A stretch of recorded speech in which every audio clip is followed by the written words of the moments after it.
Kutambua shughuli ya uapisho wa jana, ni wapongeze mawaziri na manaibu waziri waliokula kiapo jana Novemba 18, 2025.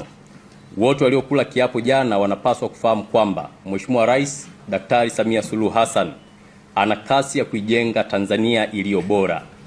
Uteuzi wao una maana kuwa Rais anawaamini na watampa majawabu anayoyataka kwa Watanzania kwa kufanya kazi kwa bidii. Hivyo chama kinawataka mawaziri na manaibu waziri waende kufanya kazi kwa weledi na wasiweze kumwangusha rais na mwenyekiti wetu wa Chama cha Mapinduzi. Lakini pia mawaziri na manaibu waziri wengi ni wapya. Kuingia kwao kwenye serikali maana yake kuna ambao hawakupata fursa ya kuweza kuteuliwa.